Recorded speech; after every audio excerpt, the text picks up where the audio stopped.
तो गल करते हैं खेती कानूनों के खिलाफ जिथे लगातार किसान डटे हुए ने उत्थे कलाकार भी लगातार किसानों के हक में आवाज़ बुलंद कर रहे हैं। तो इस लैके हुण ट्विटर पर भी किसानों को लैके जंग छिड़ गई है। जी हाँ, दिलजीत दोसांझ ते बीजेपी के आगू के विचाले ये जंग छिड़ी है। दिलजीत दोसांझ ने किसानों के धरनिਆਂ ਨੂੰ लैके पोस्ट पाई सी ते मौजूदा समय च किसानों की हालत ते तंज कसिया सी। उधर बीजेपी आगू आरपी सिंह ने दिलजीत नूं जवाब दिता, जिस तो बाद दोवां दे विचाले ट्विटर जंग छिड़ गई है। तां दिलजीत दोसांझ दे वल्लों किसानों के हक दे विच ट्वीट किया गया कि किसान खेतां दे विच है, किसान अंदोलन कर रहा है। पर दूजे पासे बीजेपी दे वल्लों भी ट्वीट किया गया। आरपी सिंह दे वल्लों दिलजीत दोसांझ दे ट्वीट नूं रीट्वीट करदिआं उन्हां नूं जवाब दिता गया। तो इस नूं लैके दोवां दे विचाले हुण ट्विटर जंग शुरू हो गई है। तो दिलजीत दोसांझ का जो ट्वीट है वह भी तुहानूं पहलां दस दिंदे आ। गायक ते अदाकार ने ट्वीट किया, पता तो होना है तुहानूं कि किसान खेतां च नहीं सड़कां ते रेलवे दीआं पट्टियां ते बैठे ने। पता तो होना तुहानूं कि किसान दे हालात ठीक नहीं। पता तो होना तुहानूं कि किसान देश दा अन्नदाता है। पता तो होना तुहानूं कि देश दी बेटी नाल की होया ते ओहदे परिवार ते की बीत रही है। पता तो होना तुहानूं कि राजनीति भी हुण दब के होनी है इन्हां मुद्दिआं ते जिथे किसानां दी गल कीती गई दिलजीत दोसांझ दे वल्लों उत्थे हाथरस गैंगरेप पीड़िता का भी जिक्र किया गया ते सीधे तौर ते जो है निशाना साधिया गया सरकार ते। जिस तो बाद दूजे पासे बीजेपी आगू आरपी सिंह दे वल्लों भी ट्वीट करके दिलजीत नूं जवाब दिता गया। कहा गया, जनाब सानू तो पता है पर तुहानू पता है कि नहीं कि खिसकदी जमीन नू मोड़न वास्ते झूठ दी बिसात विछाई गई है। ना एमएसपी हटाई जा रही है ना ही मंडी, पर अपनी राजनीति नू चमकाउण लई किसान नू मोहरा बनाया गया है। पहली बार किसान दे खीसे च 2 पैसे वाधू आउण दा मौका आया, पर गिद्ध चाहुंदे ने कि किसान नू सिर्फ मजदूरी मिले ते मुनाफा होर कोई लै लवे। ते बीजेपी आगू आरपी सिंह अते दिलजीत दोसांझ दे विचाले ट्विटर जंग किसानों को लेकर छिड़ी है।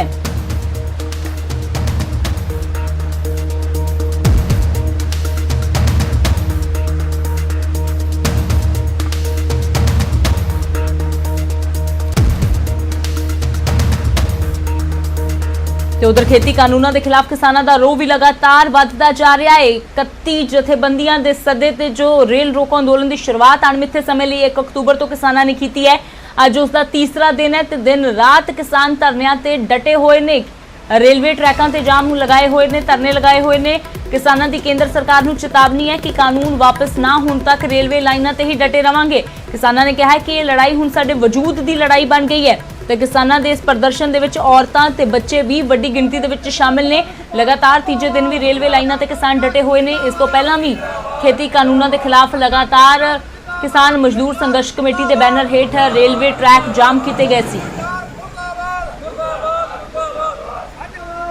जिहड़ा ये साडा पंजाब लैवल ते वैसे तो हुण सारे देश च पहुँच रहा, हरियाणे च भी पहुँच रहा, पर पंजाब वालों ये रेलां रोकण दा प्रोग्राम दिता गया सी भी जदों तक साडे खेती के विरुद्ध जिहड़े आर्डीनेंस कानून बनाए गए हैं उन्होंने वापस नहीं लंदे, बैठ के फैसला नहीं करते, उदों तक चालू रहूगा।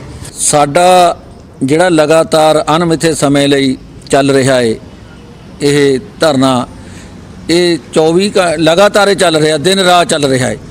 इस करके साडे हुण वीर आउणे शुरू हो जाने आ। रात साडा इकट्ठ तां पूरा, इस करके असीं मोदी सरकार नूं कहना चाहुंदे आ भी जाग जा, जागने का तेरा टाइम है, नहीं बहुत माड़ा हाल होऊगा, तू पछताऊंगा, पछतावे के बाद कुछ नहीं मिलना हैगा। पंजाब दीआं 31 किसान जथेबंदियां दे सद्दे ते 1 अक्तूबर तो अणमिथे समय का रेल रोको प्रोग्राम है जिहड़ा वो दिता होया है, जिहदे तहत अज बरेटा विखे भी 4 किसान जथेबंदियां वालों ते व्यापारी जथेबंदियां वालों साझे तौर पर रेलवे ट्रैक जाम किया होया है। क्योंकि मोदी सरकार दे वालों जिहड़े खेती विरोधी आर्डीनेंस सी उन्होंने बिलों का रूप दे के पास कर दिता गया और ये कानून बना के पंजाब दे विच सारे उत्तरी भारत दे विच जिथे MSP ते फसलां विकदियां ने उत्थे लागू करना चाहुंदे ने। उस दे नाल सारे उत्तरी भारत के जिहड़े सूबे ने हरे इनकलाब के सूबे जिथे MSP के उत्ते कणक झोना देश के केंद्री पूल लई जांदा है, उत्थे ये प्राइवेट खरीद नूं उत्साहित करके सरकारी खरीद नूं जिहड़े वो ढह ढेरी करना चाहुंदे ने, जिहदे करके पंजाब की, हरियाणे की, यूपी की ते होर बहुत सारे सूबों की जिहड़ी किसानी है। ਤੇ ਸੜਕਾਂ ਅਤੇ ਰੇਲਵੇ ਲਾਈਨਾਂ ਤੋਂ ਬਾਅਦ ਹੁਣ ਕਿਸਾਨਾਂ ਨੇ ਟੋਲ ਪਲਾਜ਼ਿਆਂ ਤੇ ਵੀ ਧਰਨੇ ਲਗਾ ਲਿੱਤੇ ਨੇ। ਜੀ ਹਾਂ, ਸੂਬੇ ਦੇ 5 ਮੁੱਖ ਟੋਲ ਪਲਾਜ਼ਿਆਂ ਤੇ ਕਿਸਾਨਾਂ ਦੇ ਵੱਲੋਂ ਧਰਨੇ ਲਗਾ ਦਿੱਤੇ ਗਏ ਨੇ। ਭਾਰਤੀ ਕਿਸਾਨ ਯੂਨੀਅਨ ਏਕਤਾ ਉਗਰਾਹਾਂ ਦੇ ਬੈਨਰ ਹੇਠ 5 ਵੱਡੇ ਟੋਲ ਪਲਾਜ਼ਿਆਂ ਨੂੰ ਘੇਰ ਲਿਆ ਗਿਆ ਹੈ। ਅੰਮ੍ਰਿਤਸਰ ਪਠਾਨਕੋਟ ਟੋਲ ਪਲਾਜ਼ਾ ਅਤੇ ਕਿਸਾਨਾਂ ਨੇ ਵੱਡਾ ਧਰਨਾ ਲਗਾਇਆ ਹੈ। ਪਲਾਜ਼ਾ ਤੋਂ ਬਿਨਾਂ ਟੋਲ ਦਿੱਤੇ ਹੀ ਵਾਹਨ ਲੰਘ ਰਹੇ ਨੇ ਤਾਂ ਕਿਸਾਨਾਂ ਨੇ ਹੁਣ ਸੜਕਾਂ ਤੋਂ ਬਾਅਦ ਜਦੋਂ ਰੇਲਵੇ ਟਰੈਕ ਜਾਮ ਕੀਤੇ ਤਾਂ ਹੁਣ ਟੋਲ ਪਲਾਜ਼ਾ ਵੀ ਘੇਰਨੇ ਸ਼ੁਰੂ ਕਰ ਦਿੱਤੇ ਨੇ। ਬਿੱਲਾਂ ਦੇ ਖਿਲਾਫ ਪੰਜਾਬ ਭਰ ਦੀਆਂ ਕਿਸਾਨ ਜਥੇਬੰਦੀਆਂ ਸੜਕਾਂ ਤੇ ਨੇ ਔਰ ਇਸ ਦੇ ਨਾਲ ਹੀ ਜਥੇਬੰਦੀਆਂ ਵੱਲੋਂ ਕਈ ਥਾਵਾਂ ਤੇ ਰੇਲਵੇ ਟਰੈਕ ਵੀ ਜਾਮ ਕੀਤੇ ਨੇ।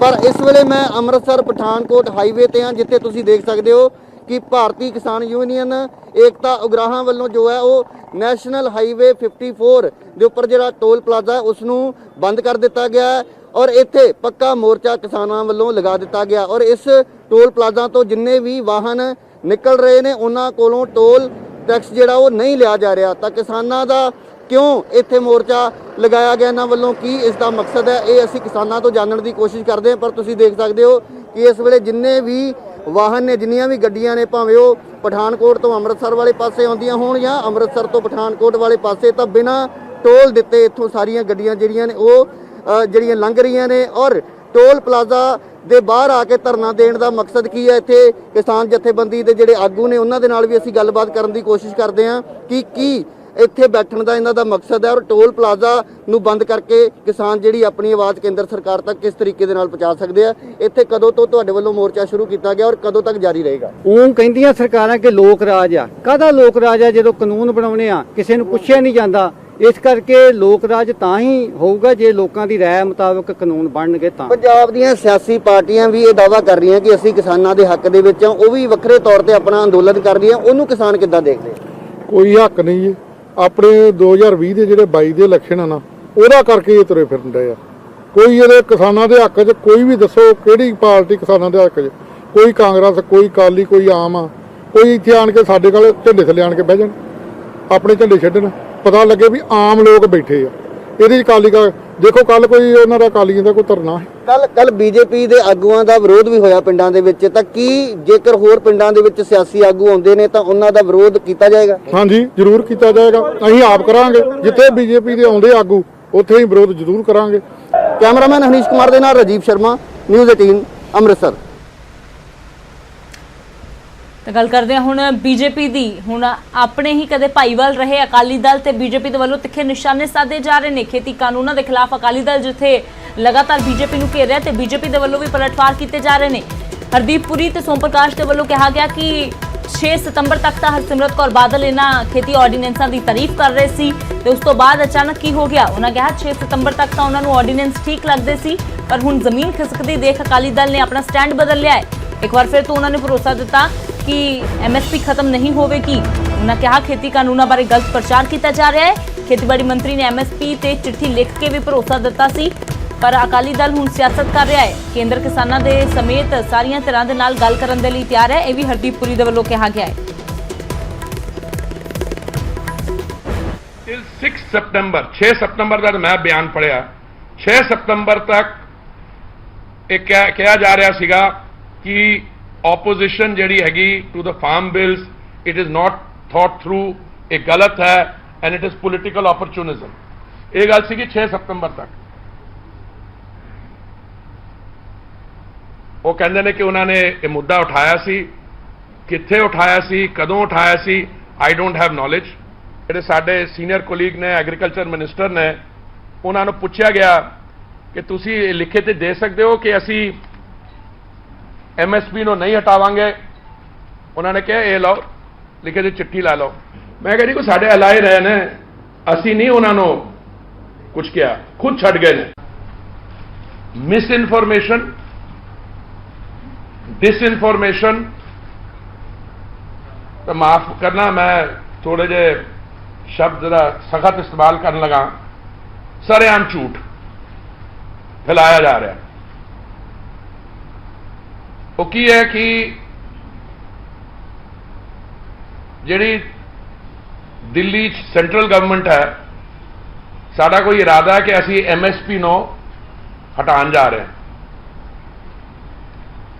ਜਾਂ ਐਗਰੀਕਲਚਰਲ ਸੈਕਟਰ ਵਿੱਚ ਸਾਡਾ ਕੋਈ ਇਰਾਦਾ ਹੈ that we want to open the sector ਜਿਹਦੇ ਵਿੱਚ ਸਾਡੀ ਫਾਰਮਿੰਗ ਕਮਿਊਨਿਟੀ, ਸਾਡੇ ਕਿਸਾਨ ਭਰਾ, they will be the losers। ਤੇ ਗਵਰਨਮੈਂਟ ਨੂੰ ਅਸ਼ੋਰ ਅਸੀਂ ਕਿਹਾ, we said ਅਸੀਂ MSP ਰਹੇਗਾ ਐਂਡ ਜੋ ਸਾਡਾ ਟਰੈਕ ਰਿਕਾਰਡ ਦੇਖੋ MSP ਵਧੇਗਾ।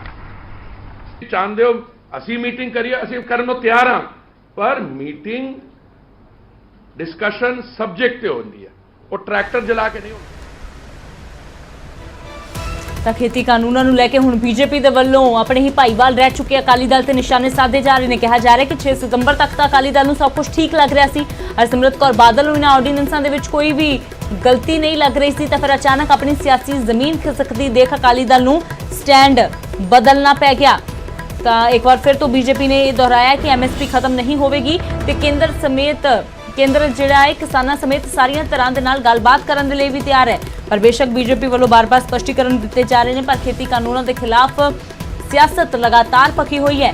ਕਿਸਾਨ ਜਥੇਬੰਦੀਆਂ ਲਗਾਤਾਰ ਸੜਕਾਂ ਤੇ ਨੇ, ਰੇਲਵੇ ਟਰੈਕ ਜਾਮ ਕੀਤੇ ਹੋਏ ਨੇ, ਹੁਣ ਟੋਲ ਪਲਾਜ਼ੇ ਵੀ ਘੇਰ ਲਏ ਨੇ ਕਿਸਾਨਾਂ ਨੇ। ਤਾਂ ਦੂਜੇ ਪਾਸੇ ਸਿਆਸਤ ਵੀ ਲਗਾਤਾਰ ਪੱਕੀ ਹੋਈ ਹੈ। ਪੰਜਾਬ ਸਰਕਾਰ ਕਾਨੂੰਨੀ ਲੜਾਈ ਲੜਨ ਦੀ ਵੀ ਗੱਲ ਕਹਿ ਰਹੀ ਹੈ, ਤਾਂ ਉਧਰ ਨਾਲ ਹੀ ਨਾਲ ਵਿਰੋਧੀ ਵੀ ਇੱਕ ਦੂਜੇ ਨੂੰ ਘੇਰ ਰਹੇ ਨੇ। ਸਿਆਸੀ ਰੋਟੀਆਂ ਵੀ ਕਿਸਾਨਾਂ ਦੇ ਮੁੱਦੇ ਤੇ ਸੇਕੀਆਂ ਜਾ ਰਹੀਆਂ ਨੇ ਹਰ ਕਿਸੇ ਦੇ ਵੱਲੋਂ।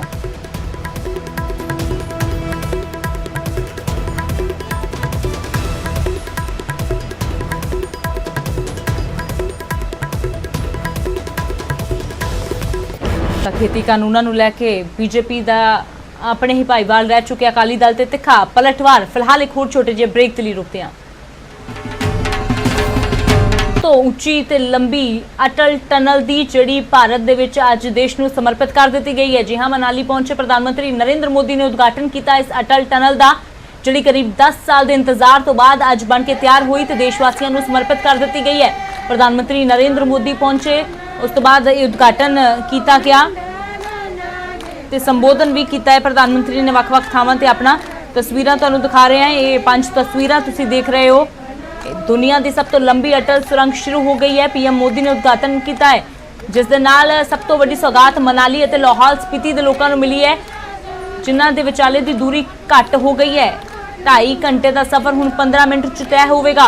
6 ਮਹੀਨੇ ਦੇ ਲਈ ਦੇਸ਼ ਤੋਂ ਕੱਟ ਜਾਣ ਵਾਲੇ ਲਾਹੌਲ ਸਪੀਤੀ ਦੇ ਲੋਕਾਂ ਦੇ ਲਈ ਇਹ ਅਟਲ ਟਨਲ ਵਰਦਾਨ ਸਾਬਿਤ ਹੋਵੇਗੀ। ਤਾਂ 5 ਤਸਵੀਰਾਂ ਤੁਸੀਂ ਦੇਖ ਸਕਦੇ ਹੋ। ਅਟਲ ਟਨਲ ਦੇ ਵਿੱਚੋਂ, ਸੁਰੰਗ ਦੇ ਵਿੱਚੋਂ ਗੁਜ਼ਰਿਆ PM ਦਾ ਕਾਫਿਲਾ, ਸੁਰੰਗ ਦਾ ਜਾਇਜ਼ਾ ਲਿਆ ਗਿਆ। ਪਹਿਲੀ ਬੱਸ ਰਵਾਨਾ ਕੀਤੀ ਗਈ, ਜਿਸ ਦੇ ਵਿੱਚ ਬਜ਼ੁਰਗਾਂ ਨੂੰ ਬਿਠਾਇਆ ਗਿਆ ਤੇ ਲੋਕਾਂ ਦੇ ਵਿੱਚ ਉਤਸ਼ਾਹ ਦੇਖਿਆ ਹੀ ਬਣ ਰਿਹਾ ਸੀ। ਸਥਾਨਕ ਲੋਕਾਂ ਨੇ ਪ੍ਰਧਾਨ ਮੰਤਰੀ ਦਾ ਗਰਮਜੋਸ਼ੀ ਦੇ ਨਾਲ ਸਵਾਗਤ ਕੀਤਾ। ਤਾਂ ਅਟਲ ਟਨਲ ਅੱਜ ਦੇਸ਼ ਨੂੰ ਸਮਰਪਿਤ ਕਰ ਦਿੱਤੀ ਗਈ ਹੈ। ਉਹ ਟਨਲ ਜਿਹੜੀ ਦੁਨੀਆ ਦੀ ਸਭ ਤੋਂ ਲੰਬੀ ਸੁਰੰਗ ਹੈ। ਤਾਂ ਭਾਰਤ ਦਾ ਨਾਮ ਅੱਜ ਇਤਿਹਾਸ ਦੇ ਪੰਨਿਆਂ ਵਿੱਚ ਇੱਕ ਵਾਰ ਫਿਰ ਤੋਂ ਸੁਨਹਿਰੀ ਅੱਖਰਾਂ ਦੇ ਵਿੱਚ ਲਿਖਿਆ ਗਿਆ ਹੈ। ਇੱਕ ਹੋਰ ਉਪਲਬਧੀ ਭਾਰਤ ਨੇ ਆਪਣੇ ਨਾਮ ਕਰ ਰਹੀ ਹੈ। अटल टनल हिमाचल प्रदेश के एक बड़े हिस्से के साथ साथ नए केंद्र शासित प्रदेश लेह लद्दाख की भी लाइफलाइन बनने वाला है। अब सही मायनों में हिमाचल प्रदेश का ये बड़ा क्षेत्र और लेह लद्दाख देश के बाकी हिस्सों से हमेशा जुड़े रहेंगे कि जिस रफ्तार से अटल टनल का काम उस समय हो रहा था, अगर उसी रफ्तार से काम चला होता तो ये सुरंग साल 2040 में जाकर के शायद पूरी होती। 2014 के बाद अभूतपूर्व तेजी लाई गई। BRO के सामने आने वाली हर अड़चन को हल किया गया। नतीजा यह हुआ कि जहां हर साल पहले 300 मीटर सुरंग बन रही थी, उसकी गति बढ़ाकर 1400 मीटर प्रति वर्ष हो गई।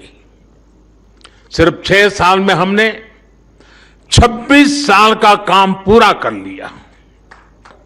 बॉर्डर एरिया में तो कनेक्टिविटी सीधे सीधे देश की रक्षा जरूरतों से जुड़ी होती है, लेकिन इसे लेकर जिस तरह की गंभीरता थी और उसकी गंभीरता की आवश्यकता थी, जिस तरह की राजनीतिक इच्छा शक्ति की जरूरत थी, दुर्भाग्य से वैसी नहीं दिखाई गई। अटल टनल की तरह ही अनेक महत्वपूर्ण प्रोजेक्ट्स के साथ ऐसा ही व्यवहार किया गया। देश में स्वदेशी लड़ाकू विमानों, हेलीकॉप्टरों के लिए HAL जैसी विश्व स्तरीय संस्था बनाई गई, लेकिन उसे भी मजबूत करने पर उतना ध्यान नहीं दिया गया।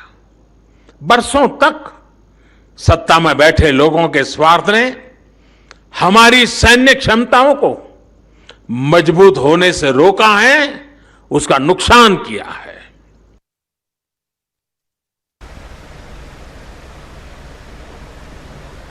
तो उधर पीएम ਦੇ ਵੱਲੋਂ ਆਪਣੇ ਹੀ ਅੰਦਾਜ਼ ਦੇ ਵਿੱਚ ਤਿੰਨ ਵਾਰ ਅਧੀਰ ਰੰਜਨ ਚੌਧਰੀ ਤੇ ਵੀ ਤੰਜ਼ ਕੱਸਿਆ ਗਿਆ ਹੈ। ਦੱਸਦੇ ਕਿ ਅਧੀਰ ਰੰਜਨ ਚੌਧਰੀ ਨੇ ਸੰਸਦ ਦੇ ਵਿੱਚ ਅਨੁਰਾਗ ਠਾਕੁਰ ਨੂੰ ਹਿਮਾਚਲ ਦਾ ਛੋਕਰਾ ਕਰਾਰਿਆ ਸੀ ਤੇ ਅੱਜ ਪੀਐਮ ਨੇ ਵੀ ਆਪਣੇ ਅੰਦਾਜ਼ ਦੇ ਵਿੱਚ ਇੱਕ ਨਹੀਂ ਦੋ ਨਹੀਂ ਬਲਕਿ ਤਿੰਨ ਵਾਰ ਅਨੁਰਾਗ ਠਾਕੁਰ ਨੂੰ ਹਿਮਾਚਲ ਦਾ ਛੋਕਰਾ ਦੱਸਿਆ। ਪੀਐਮ ਕੇਅਰਸ ਨੂੰ ਲੈ ਕੇ 18 ਸਤੰਬਰ ਨੂੰ ਹੰਗਾਮਾ ਹੋਇਆ ਸੀ ਸੰਸਦ ਦੇ ਵਿੱਚ ਤੇ ਇਸੇ ਨੂੰ ਲੈ ਕੇ ਅਧੀਰ ਰੰਜਨ ਚੌਧਰੀ ਨੇ ਅਨੁਰਾਗ ਠਾਕੁਰ ਤੇ ਤੰਜ਼ ਕੱਸਿਆ ਸੀ, ਜਿਸ ਦਾ ਜਵਾਬ ਪੀਐਮ ਨੇ ਵੀ ਤੰਜ਼ ਦੇ ਰੂਪ ਦੇ ਵਿੱਚ ਹੀ ਦਿੱਤਾ ਹੈ।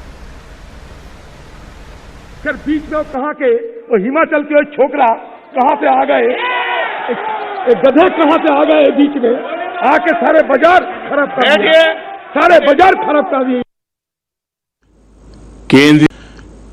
केंद्रीय मंत्रिमंडल में मेरे साथी हिमाचल नो छोकरो अनुराग ठाकुर, केंद्रीय मंत्रिमंडल में मेरे साथी हिमाचल नो छोकरो अनुराग ठाकुर, केंद्रीय मंत्रिमंडल में मेरे साथी हिमाचल नो छोकरो अनुराग ठाकुर, केंद्र में मेरे साथी मंत्री हिमाचल का छोकरा भाई अनुराग ठाकुर, हिमाचल से ही सांसद और केंद्र में मंत्री भी तरीक मेरे साथी हिमाचल का छोकरा श्री अनुराग ठाकुर जी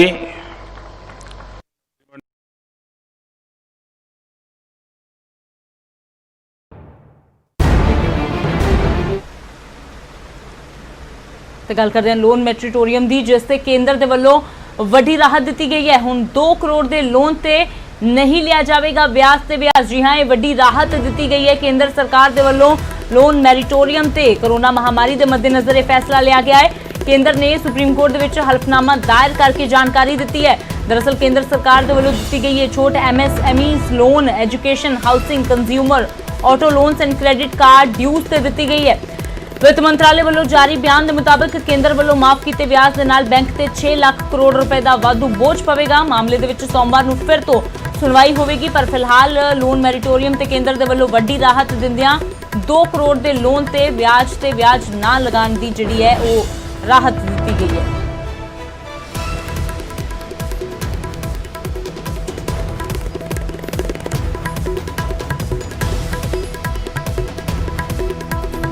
ਲੋਨ ਮੈਰੀਟੋਰੀਅਮ ਤੇ ਕੇਂਦਰ ਦੀ ਵੱਡੀ ਰਾਹਤ। ਕੇਂਦਰ ਸਰਕਾਰ ਦੇ ਵੱਲੋਂ ਦਿੱਤੀ ਗਈ ਇਹ ਛੋਟ MSMEs loan, education, housing, consumer, auto loans, credit card dues ਤੇ ਦਿੱਤੀ ਗਈ ਹੈ।